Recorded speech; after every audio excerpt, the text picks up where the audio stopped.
Good afternoon, everyone. My name is Scott Anderson with Clackamas County's Public and Government Affairs Department. Today, we're here for the local Public Safety Coordinating Council meeting.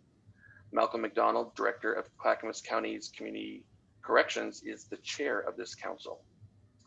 So today, there will be a public comment section available at approximately 1:20 p.m., if not sooner. I'll prompt any members of the public on how to make a comment at that time.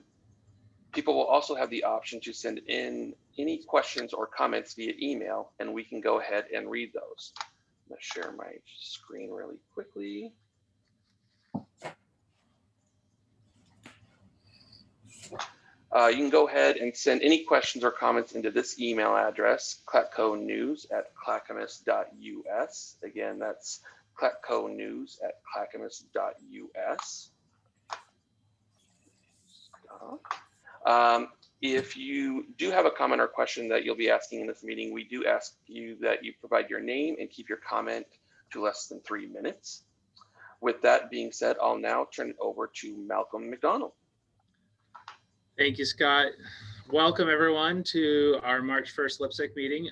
Welcome Board of Clackamas County Board of Commission Chair Smith to LIPSC. Glad to have you as a new member. Just one consent item agenda, approval of minutes. If everyone's had a chance to review those, if I could get a motion to approve those.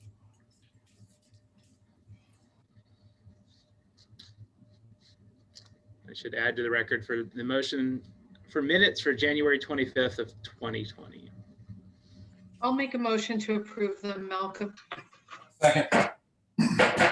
Moved and Seconded. I'm sorry, I didn't hear that second. Bruce Tarbuck seconded. Thank you. We'll move into our first item, which is going to be discussion and approval of the 2021-23 Clackamas County Juvenile Crime Prevention Plan. And that will be presented by the Juvenile Department Director, Christina McMahon, and Alice Perry, the Juvenile Services Manager and currently acting Assistant Director. So I'll turn it over to you, Christina. Thank you, Malcolm. I just want to bring us back to the last LIPSC meeting we had at the end of January.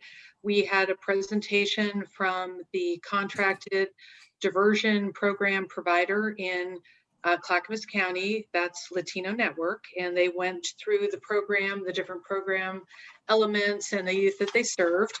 And that was really to prepare us for today, which about a week ago, we sent out what we believe is the final draft of our biennial juvenile crime prevention plan. The county is required to submit this every biennium in order to receive the juvenile crime prevention funds that are administered through the Oregon Department of Education's Youth Development Division, but specifically through the Youth Development Council. So every county receives an allocation of these juvenile crime prevention funds, mostly based on population. And we are required to put together a plan of how we're going to use this funding stream. So we've gone ahead and done that. Alice is going to describe the process and the plan to you. And we're here today to ask you to approve this plan so that we can submit it and receive the funding that we need to operate our diversion program throughout the 11 towns and cities in Clackamas County that are serving, that are trying to address low-level offenses before young people end up graduating to more serious behavior out in the community. So with that, I will turn it over to Alice Perry. As Malcolm already said, Alice is our Juvenile Services Manager who is currently serving as our acting Assistant Director, and the diversion program is one of her responsibilities within her scope of authority and the things that she focuses her time and energy on for the juvenile department. So with that, Alice, I'll turn it over to you. Great. Good afternoon, everybody. Well, as Christina mentioned, it's the time for us to submit our juvenile crime prevention plan. And Elizabeth sent that plan out to you for your review. The prevention fund is an allocation by population, and we have historically used that to fund the early intervention end of the juvenile department's continuum of services. And it funds the rich diversion program that was presented at the January 25th LIPSIC meeting. Our rich diversion program serves youth with first referrals and low-level offenses, and the youth are diverted to our partners, Latino Network, to be served in their communities rather than be formally involved with the juvenile justice system. This allows us to concentrate within the deeper end of the system on those youth who have needs that require deeper intervention and service. As you know, Jimena Espina Todd, the Youth Empowerment and Violence Prevention Division Director with Latino Network, our rich diversion provider, was here last month to present the program services the youth served and some of the outcomes for the program. Latino Network also in January, actually on the same day, January 25th, presented the information at the Multi-Systems Collaboration Council and subsequently we've sent the plan out to the council to have them also have an opportunity to review and give feedback on the plan. The program provides youth an opportunity to be accountable to their actions within the context of their own community, which in turn strengthens their ties to their community. It honors and respects the voices of victims, of youth and parents, in building a plan to be accountable, but also successful. A requirement of the Youth Development Council is that service providers use a validated risk assessment tool, and Latino Network has been trained on conducting the statewide validated assessment, the Juvenile Crime Prevention Assessment Tool. The plan addresses the needs of youth 10 to 18 that have been referred to the juvenile department, again with low-level offenses. And as reflects the changing demographics in Clackamas County, nearly 1/4 of the youth served are BIPOC youth, that is Black, Indigenous, and youth of color. Each biennium, the county receives approximately $444,000. The annual budget for the Rich Diversion Program is $240,000, with $220,448 received from the Oregon Youth Development Council, and the remaining amount of $19,742 in combined funding from the 11 cities served by the program.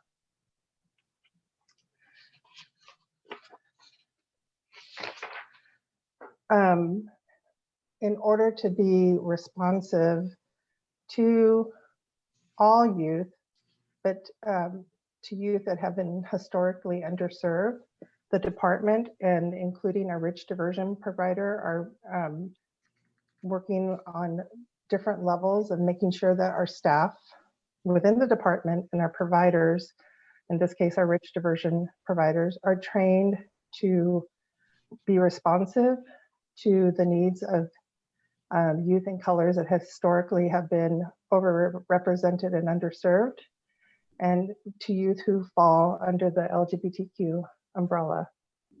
Latino Network has a no wrong door policy and has taken their culturally specific model and adapted it to successful practices within many different programs. For example, the Sun Uniting Neighborhoods or SUN program, early childhood education, school-based programs, family stability, youth empowerment and violence prevention, health and wellness, arts and culture, and leadership advocacy programs across 3 counties and within 2 statewide programs. Latino Network also has long-standing collaborations with other culturally specific and mainstream organizations, so that if there was a youth whose very specific needs there was additional resources needing, they have the collaborative partnerships to be able to reach out and make sure that the youth and family needs are being met. And that's basically an overview of the program and the information you received in the plan. And I just would like to open it up for questions.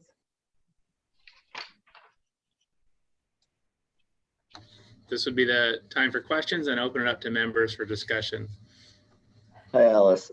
Couple of questions or comments. I was looking at the recidivism rate and it was, I don't know, 9.2 or 3%, which seemed really phenomenal to me. And I'm wondering, I didn't see sort of a comparison rate. I mean, I'm just wondering, you know, not having seen that, like what would be a comparable control rate, or, you know, some way we can put that into context. Sorry, comparable to what exactly? To I mean, I don't know if folks like maybe Malcolm knows, or whatever recidivism rates are in general. It just, I was struck anyway. It just seems really over 90%, you know, not returning to recidivism seems really powerful, and of course consistent with what we've seen with restorative justice models when they're done well. So yeah, yes, it is a low recidivism rate. I just was wanting to know if you were comparing it to youth on like similar types of programs, or youth on the deeper end of the spectrum, or You may be getting at compared to another county or statewide. I mean, I don't know if this or similar population not getting this service, I Yeah. guess. I was just curious if anybody knew whether I'm over or under celebrating here. Christina and Adam, you had your hand up. So Christina.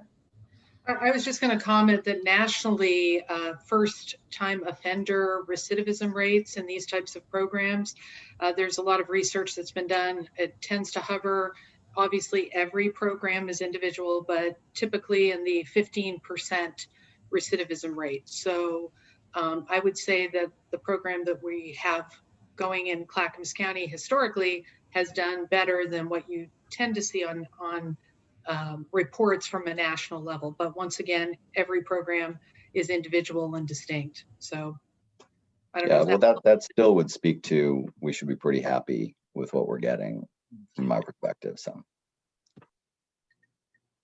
Adam, did you have further discussion? Yeah, I'm assuming we're talking about the paragraph on page 3, the 4th paragraph. So yeah, my question was related to it seems like the answer to this question is in the paragraph before. It says 2019 recidivism rate is 22.6%. My question or suggestion is if we could maybe further clarify that, because it says in that paragraph 2019 recidivism rate is 22.6. The next paragraph says the 2019 recidivism rate was 9.8. It does say for diversion. Yeah. Perhaps clarifying just a little bit more so that it doesn't sound like this, we're given the same data, but they're not matching. Right. That's really helpful. And possibly even juxtaposing the two and saying this indicates a decrease in X%.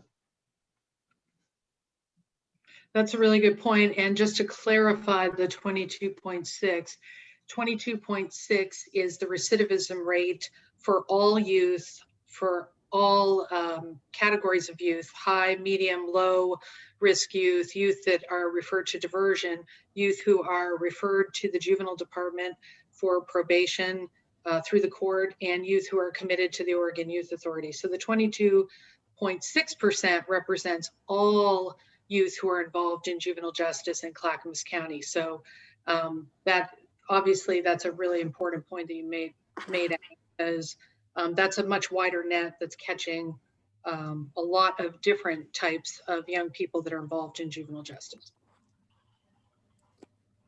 Thanks, Adam. I think that would be a helpful suggestion to changing our document before we submit it. Chief Schmerber, do you have a question?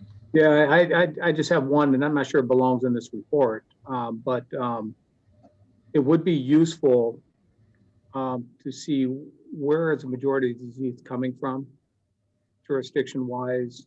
I know, I think I mentioned it last time. Very interested in Gladstone, Oregon City may be very interested there, Happy Valley, et cetera, and get that breakdown. Therefore, if there's more resources that need to be poured into certain areas to help, we can identify and track that and break that down even more. So I think that would be valuable information. Thank you, Chief Schmerber. Is there further discussion?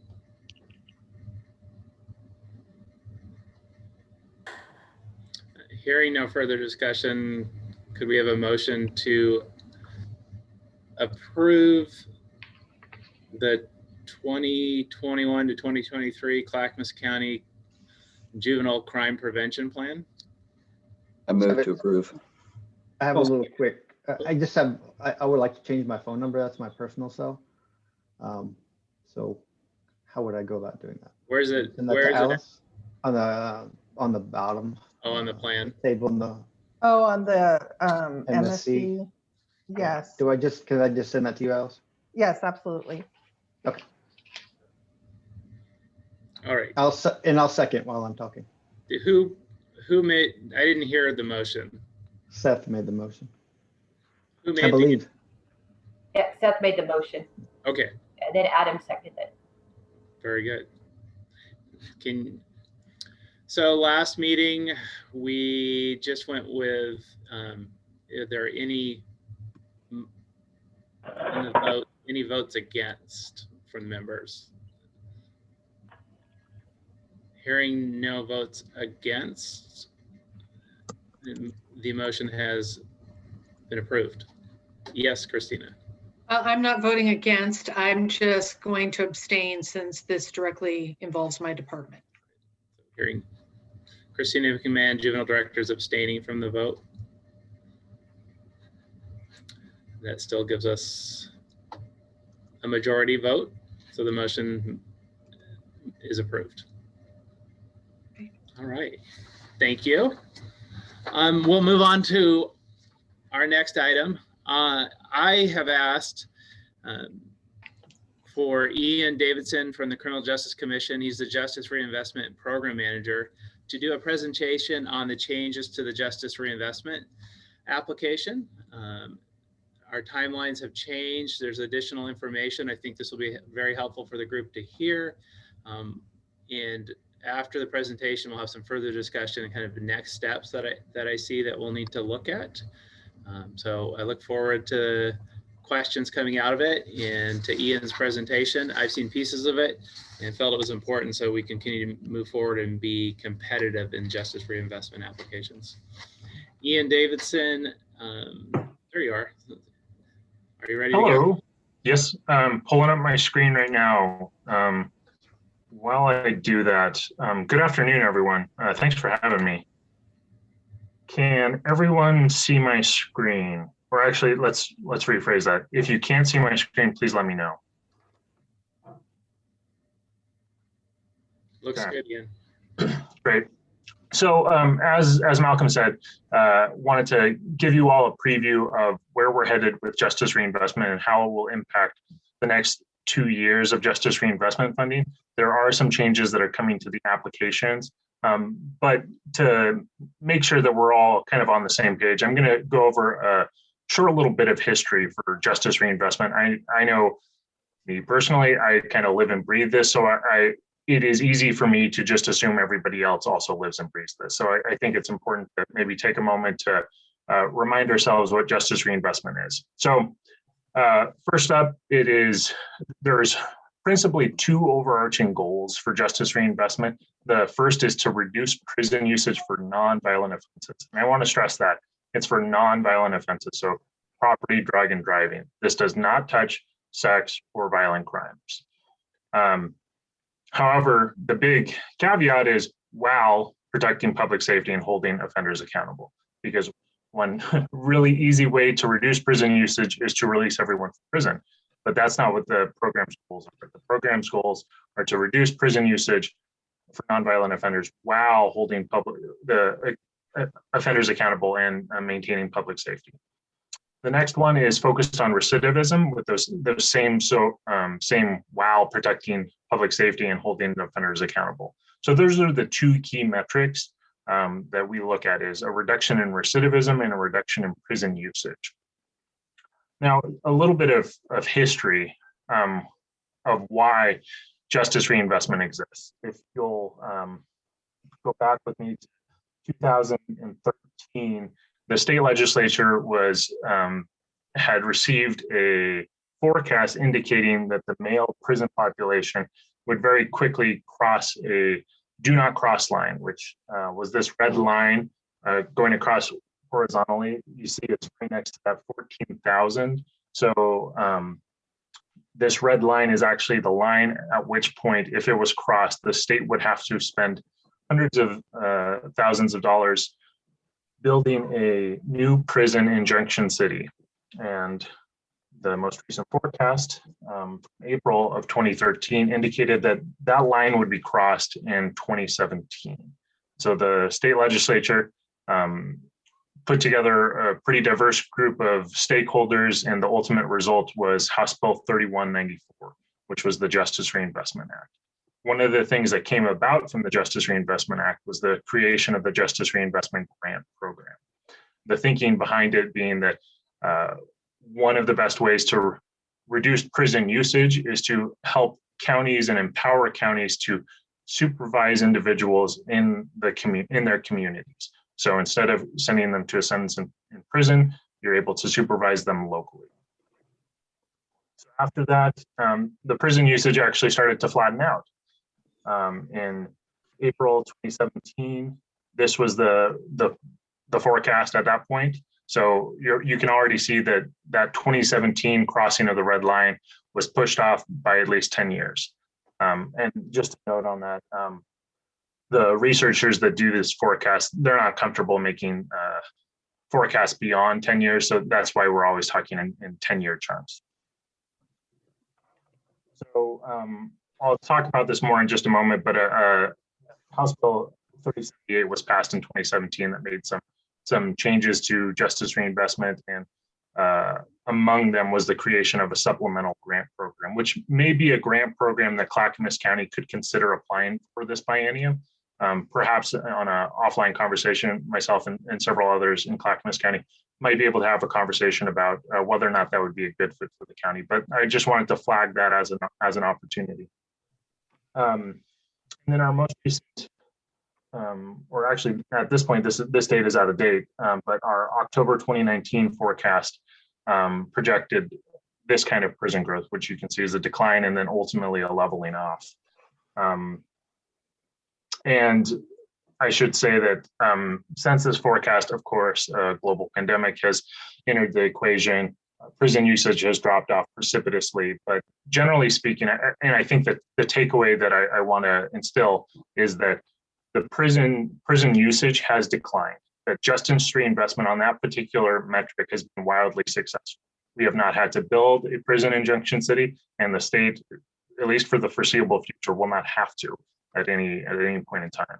And so pretty similar thing for the female prison population. Instead of building a new prison, they would have to open a mothballed facility, OSP minimum, here in Salem. Here was the forecast in April 2013. Here was the actual prison line until 2017. You'll notice that they actually crossed that red line. DOC was able to make use of some emergency beds to, at least for a short period of time, handle that increased population, but it wasn't going to be a long-term solution. So House Bill 30, this was the forecast in April 2017 that essentially said this will be the new normal. You will have to reopen that prison. And so House Bill 3078 was passed, and which brought about some more targeted changes to female adults in custody or female justice involved individuals, which you can see there reflected in that chart. And here's a October 2019 forecast. And of course, as I mentioned with the male population, there's been some impacts stemming from the pandemic, but largely speaking, there is a decline in prison usage. And so the fears that were facing the state and the state legislature in 2013 are no longer present. However, there hasn't been a whole lot of thought of how the prison usage has been, whether or not the prison reductions have been applied equitably. And so in 2019, House Bill 3064 passed. It was also known as the Accountability and Equity Act. And there were several changes included in this bill. The one piece that I wanted to highlight for today, though, is those last two bullet points: the creation of the Justice Reinvestment Equity Advisory Committee, and then the requirement that this Equity Advisory Committee submit a report to the legislature September 15th, 2020. So in that bill, there was some specific language charging the Equity Advisory Committee with some particular tasks. They were charged with evaluating and reporting on how funds distributed under the Justice Reinvestment Program, with the goal of making recommendations for legislative changes, so that the funds could effectively serve racial and ethnic minorities, women, lesbian, gay, bisexual, transgender, queer, and other minority gender identity communities, and other historically underserved communities. Another piece of it was that the advisory committee was tasked with making recommendations on how to increase equity in the allocation of public safety funds, but with a particular focus on the Justice Reinvestment Program. And they suggested that the report could include recommendations for changing grant review criteria, recommendations for changing the way data is collected and different reporting requirements, and then also recommendations on technical assistance that we as a commission needed, but also ways that we as a commission could help counties like yourselves undertake these changes. And as I mentioned before, the report was due September 15th last year, and they submitted that report. You can find all many pages of the report on our website, but for today's presentation, I just wanted to highlight a few things. So broadly speaking, you could break some of the recommendations into two buckets: legislature led changes, things that the legislature itself will need to make changes around. For today's presentation, I'm not going to focus on those changes because ultimately the legislature will decide what those changes might look like. But I will touch on the agency-led changes, those bullet points at the bottom. So the very first piece is empowering counties with additional data and resources. And so for those of you that have worked with us in the past, you may know that we, as much as possible, try and make the data that we collect easy to use and easy to access. And so we rely a fair amount on dashboards, interactive dashboards. Unfortunately, right now, all I have to show you is a screenshot of an interactive dashboard that we are putting together right now. It's in what I guess you might call beta testing. We've been getting feedback from different stakeholders and we're incorporating feedback. But broadly speaking, we're looking at two different populations: the probation and local control intakes. And then we break them out by racial and ethnic demographic. So Asian, Pacific Islander, Black, Latinx, Native American, and white. And so this, what you're seeing right here is actually statewide, but the bar is that population that is part of the intakes for probation and local control. And then that line, that vertical line of the same color is the census population breakout. And so if the line is underneath, so if the bar chart, like for example with white, the bar chart is actually below that white line or that vertical line, which indicates that compared to the census population, there are not more people being supervised or taking local control than the population as a whole. Whereas the Latinx population, for example, there are actually more individuals being supervised or being held by local control than there are as the same percentage basis and the statewide population. Now for the bottom piece, it's very similar but focused on prison intakes. And so this dashboard, our intention is to empower counties to give them additional information. So as you all engage in local conversations, you have additional resources at your fingertips to think through how is it that you're serving these particular populations. Does this involve perhaps a tweak in justice reinvestment of how it's being allocated, or do you perhaps need to work with different partners to ensure that you're servicing all of these different hard to reach populations? And for the time being, this dashboard is just focused on racial and ethnic demographics. Because of some challenges in data, we don't have other historically underserved communities in there. But well, I guess I should say we also do have sex. You can toggle here. You actually can't see my cursor, but when you select county, you can also toggle between men and women. And so that's another group that you can toggle through.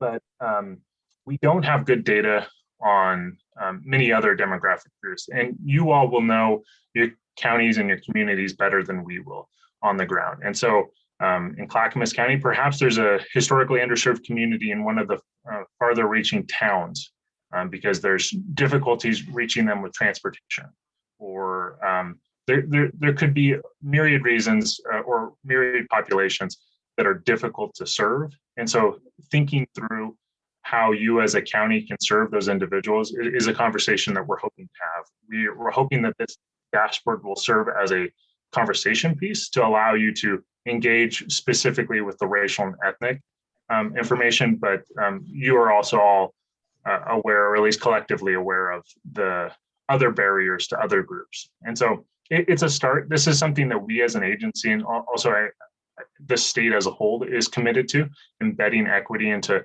many of our different programs. And this is certainly true for justice reinvestment. So this is something that we're engaged in long-term, but wanted to let you know that this is at least the initial phase of what we plan on rolling out longer term.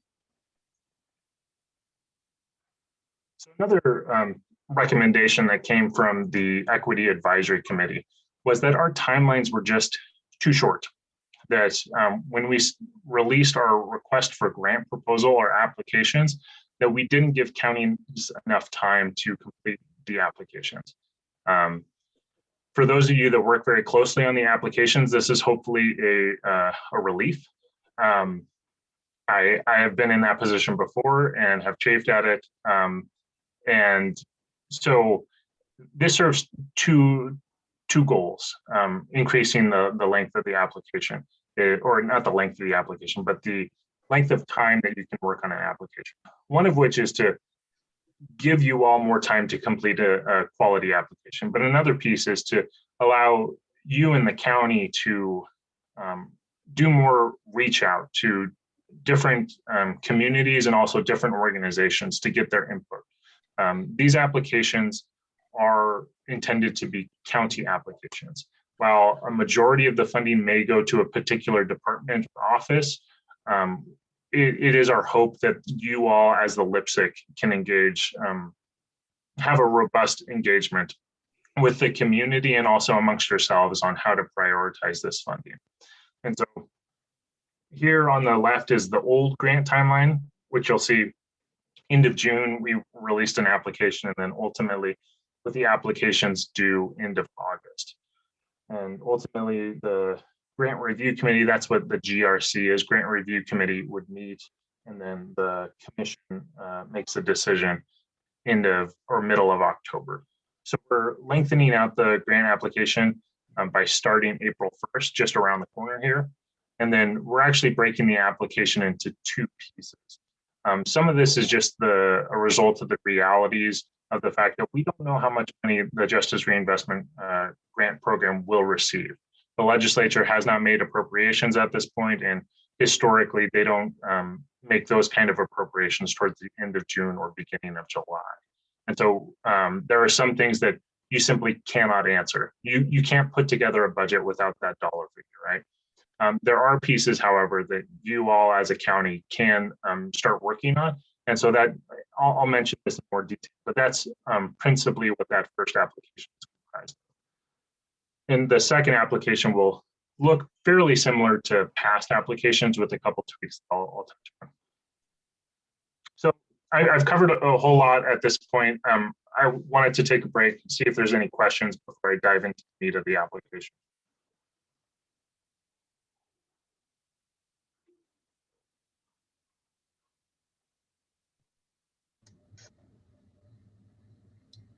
I don't see any hands raised. Ian, Okay. go ahead and proceed. Thanks.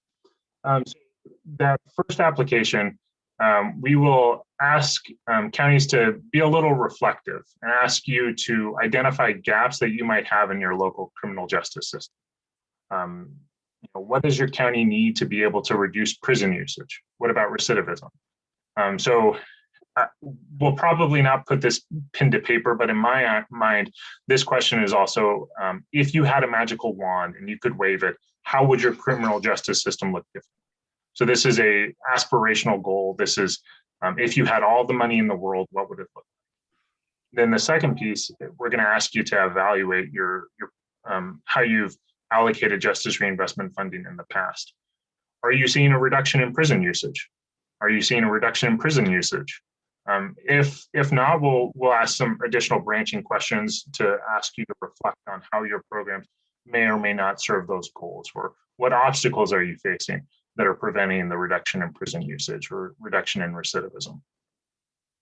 And then we'll ask you to think through how you intend to include the input of historically underserved communities and community partners. And so with that question, we're kind of priming the pump, because in the second application, we'll ask you, how did you? And so we're prompting you here at the 1st of April to start thinking through that plan of how you want to engage the community. And when we say community partners, we are hoping for a broader circle than just other county agencies or other county departments. It's wonderful that you as a LIPSIC are engaged. It's a very diverse group of partners. We would like to see additional partners outside of your normal scope. And so one example that we've given is that if you've been working with, the same treatment provider for the past 30 years, that's all good and well. Perhaps there's additional community partners that you could engage with, though. Statutorily, there are certain statements of commitments that are required from the district attorney, the community corrections director, and the presiding judge, committing to the overarching goals of justice reinvestment. Those will be due at this point, and then letters of support from other community partners will be accepted at this time as well. We'll ask you to talk about which victim service providers you intend to go with and how you decided to allocate that funding, or how you intend to make that decision. So perhaps you're not ready to make that decision until August because you want to run a competitive grant process. Awesome. We'd love to get a glimpse under the hood of how that process is working out. And a piece of justice reinvestment is that 3% of all funds go to evaluations or to research. And so we'll want to know at this point if you intend to retain those funds and conduct your own research. If so, we'll have a series of questions of particular focus on what that research will look like. Excuse me. Or if you intend to remit that, to put it back to the state pool where we conduct research that benefits all counties within the state. And then lastly, whether or not you intend to apply for the supplemental grant. If you change your mind, that's fine, but we're just trying to get a feel for how many counties will be applying.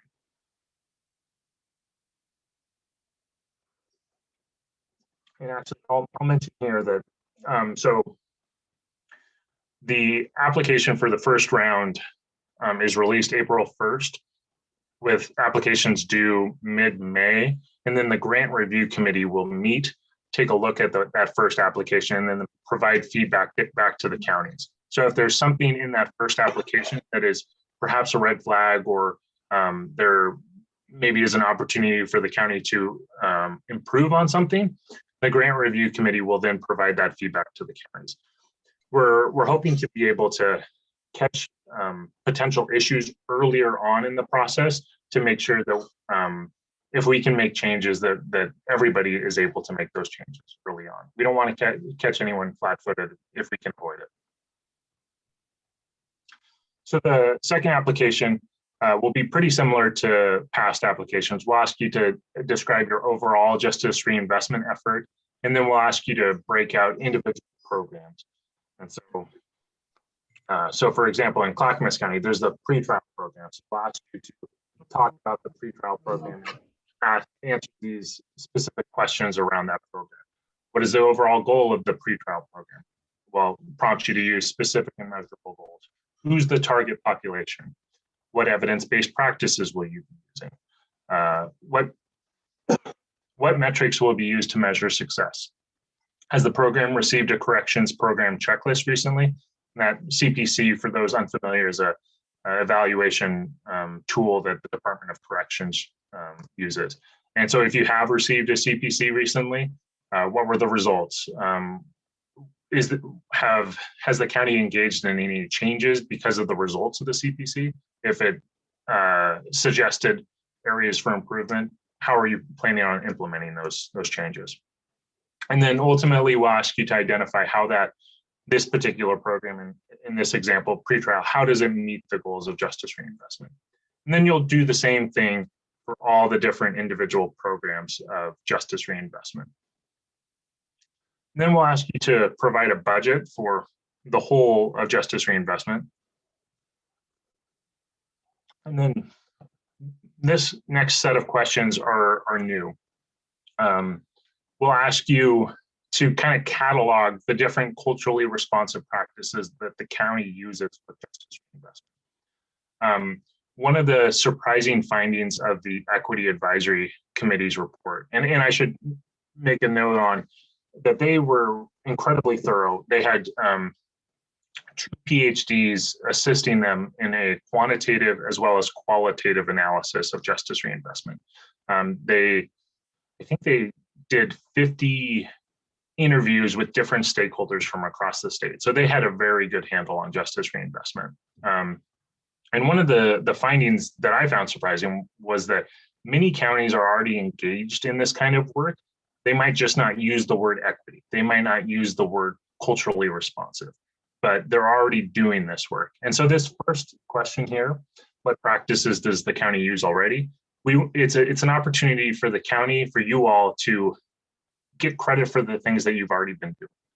And so this, since it is focused on the county as a whole, it very well could be a long list. I would ask that the LIPSIC as a whole undertake this, that it's not just the individual that's writing the grant, that it's, each office and each department spend some time cataloging those things, and then somebody then ultimately collates it. And it could be just a very long bullet list. We're not envisioning a long, thesis on what this might look like.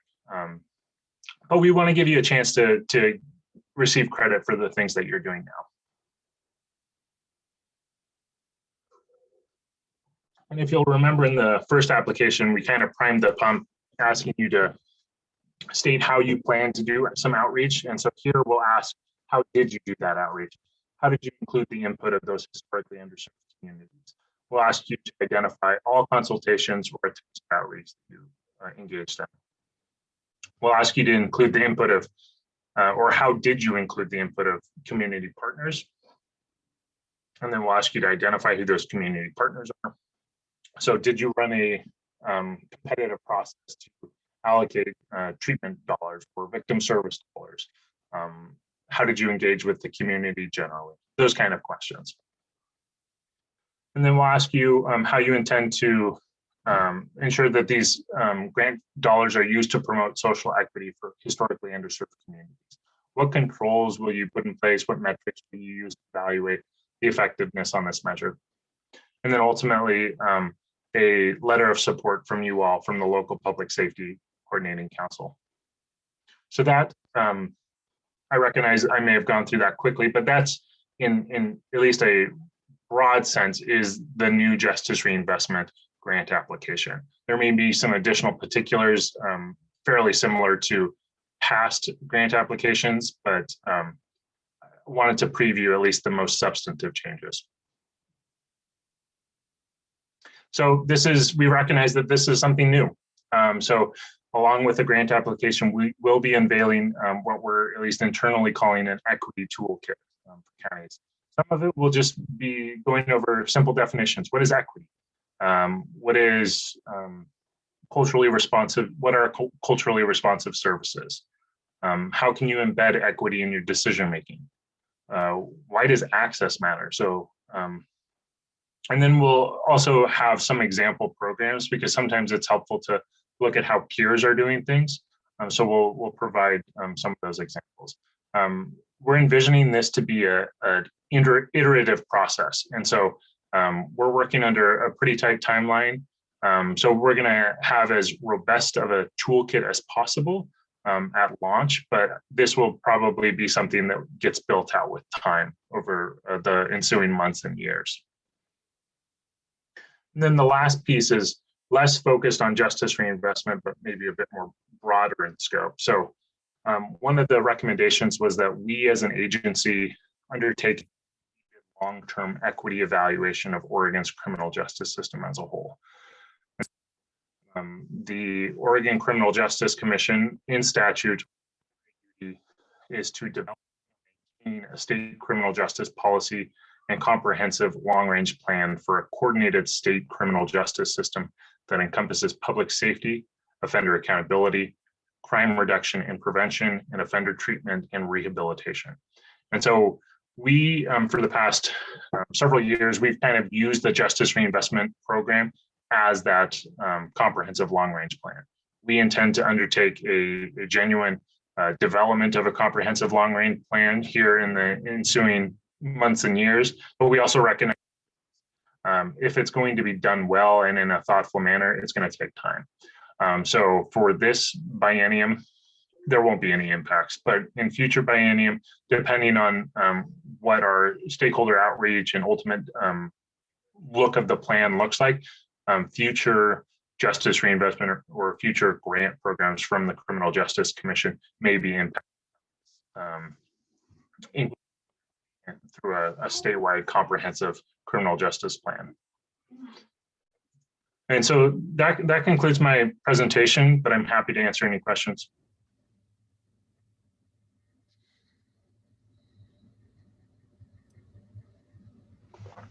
Hi, Ian, this is John. Hey, just a question for you. That toolkit that was mentioned, where exactly is that toolkit going? Is it going to is it going to someone in Clackamas County, or is it getting sent out to everywhere? Yeah, right now what we're thinking is that it will just be a web page on our website, probably oregon.gov/CJC/equity. I mean, I probably shouldn't have promised a URL, sorry. But we'll include the equity toolkit in the application. So as we start asking these questions, you can click on that link. And so it will be available to the public. All right. Thank you. I have a question for you. So if there are changes like through House Bill 2002 or other changes to justice reinvestment, will that fit into the framework you just outlined, or will that change the framework?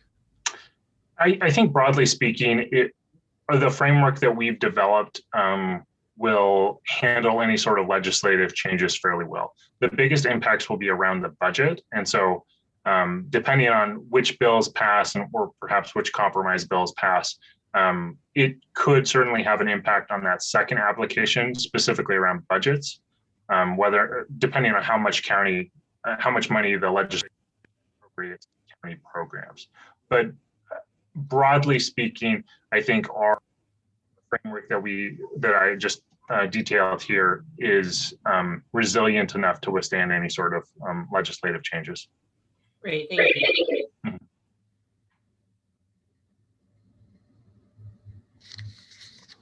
I have a question that has more to do with scope of the problem, and that is, so I'm on the CJC website on the dashboards, and am I just missing it, or I'm looking for racial data broken down by county? Is that not there yet, or am I just not looking in the right spot? No, you're doing a really good job looking. It is not on our website yet. We're still beta testing. Some of the feedback we've received, for example, is 1 year's worth of data. So we're building that out to 5 years. There's a couple tweaks to the data that we're working through. It's an ongoing process. So by the end of this month, we intend to reveal that, and it will come out either in conjunction with the application or slightly before the application. Well, thank you, Ian. This, okay, I'm having an echo from someone's, okay. Intertwines to earlier conversations that are prior LIPSICs on our development of the Advancing Racial Equity in the Public Safety Work Group and the funding that we received to LIPSIC to further our work in that Advancing Racial Equity in Public Safety. So a number of these additional questions for JRI will come out of that work group. One of the key things here is a separate, another work group, but really that we can bring together and work together to identify gaps in the criminal justice system and what does the county need to be able to reduce prison usage and reduce recidivism.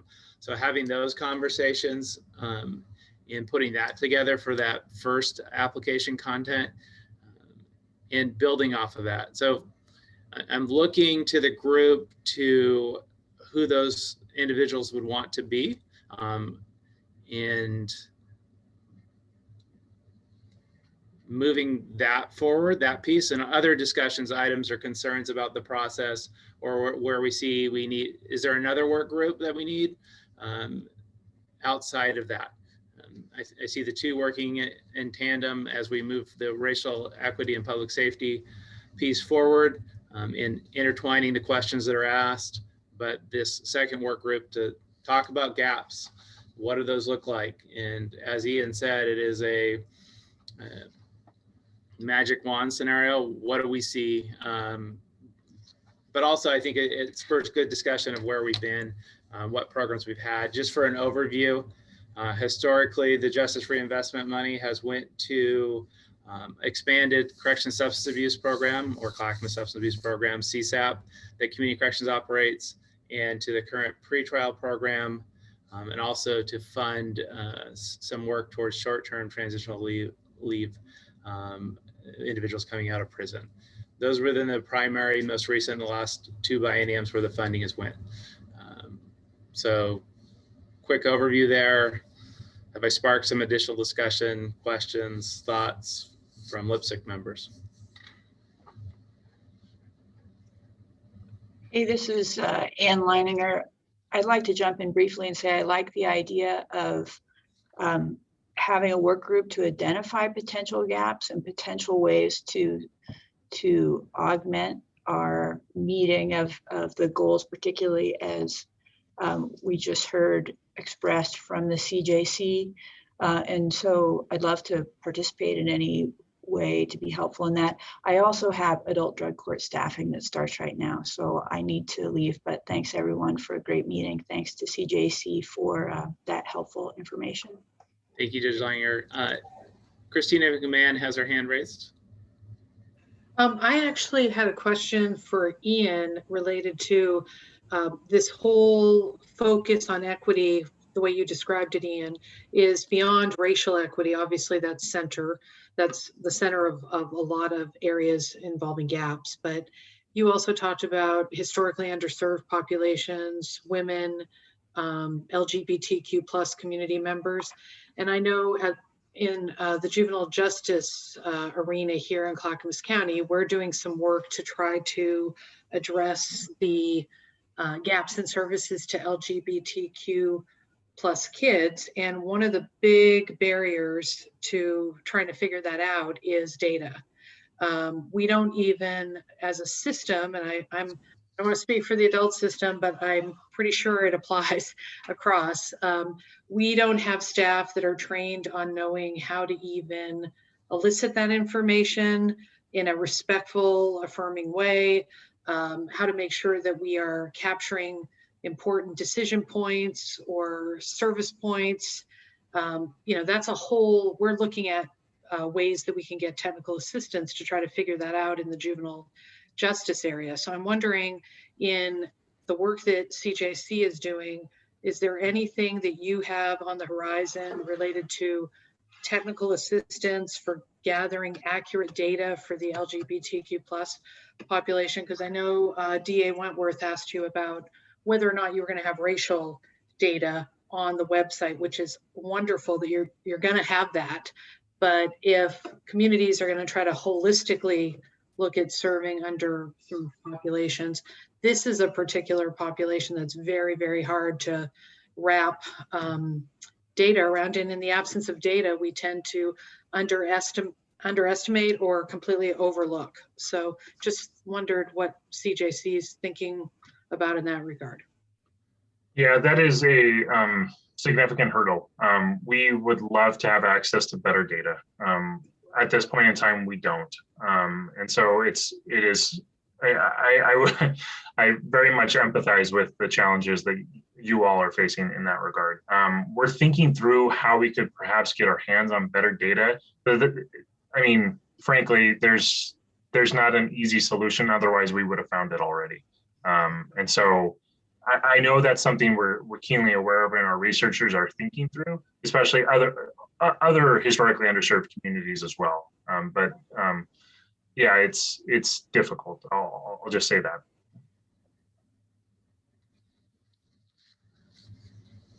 Melissa has her hand raised. I just wanted to add that I'd be happy to help. I have some ideas about some of the gaps in the community-based victim services aspects in Clackamas County that we might want to look at. Great, I appreciate it, Melissa. Others interested in being part of the conversation? DA Wentworth. Oh, sorry. I heard someone else. Well, I hope I didn't speak up at the wrong time. I was not volunteering for another work group. Okay. But I wanted to ask a question. In terms of the consultation funding we're working on now, Ian, you mentioned the need to have some community engagement. And I'm wondering how we as a LIPSIC envision that. And we're hopefully going to get kind of ramping up in the work group with that assistance to begin to gather more information and gaps and a work plan. But I do appreciate that that community engagement portion is critical. So is that something we could use the consultation we're looking at starting soon for, or is that something that we as a LIPSIC would have to take on in addition to everything else? I don't want to, if you all have already made decisions on how to use that funding, but that would, I don't want to preempt anything, but that would definitely fall in line with what we had envisioned with that fund, those funds when we awarded them to you.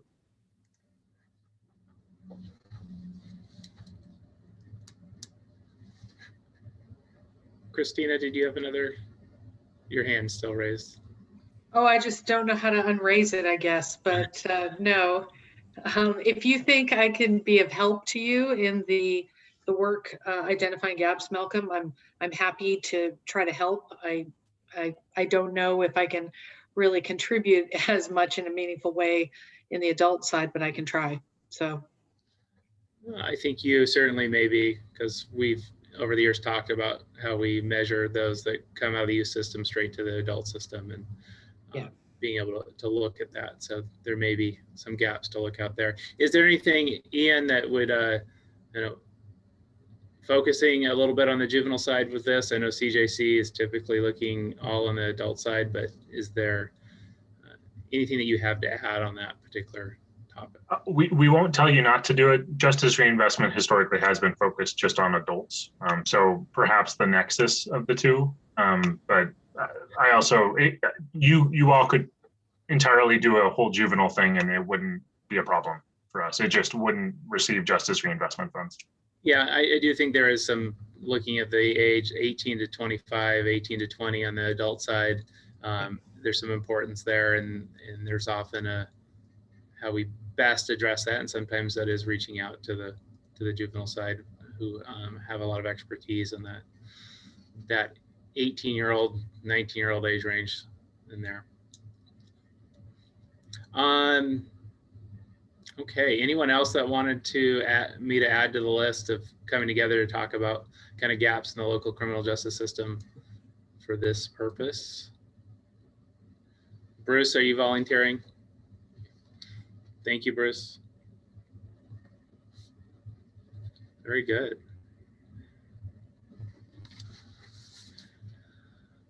Well, I appreciate Ian, the presentation, and LIPSIC members for participation in it. The kind of a lift that we have to do to get the application and timeframes are going to be tight in some ways. So I'll be leaning on Mr. Lyons' group there with the Advancing Racial Equity and Public Safety Work Group at LIPSIC. And then I will try to lead the charge on identifying the gaps and building off that, and seeing if we may need to add some additional LIPSIC meetings into our normal schedule to meet these timelines. I'll try to lay that out and have Elizabeth lay out dates and get dates as far in advance as possible, so we can fit it into schedules. Is there anything else, other questions or follow-up that members have before we move on to opening up for any public testimony or input? I would just make a quick plug for we looking for a standing time for the racial equity subgroup, and Elizabeth has a poll out there which I need to respond to as well. If we can get that going, I think realized with wildfires and ice storms really interrupting meeting to meeting, we need to get something standing and so we can keep our work moving. So just put a plug in there for that. Thank you, Seth. Hearing no further items or discussion, Scott,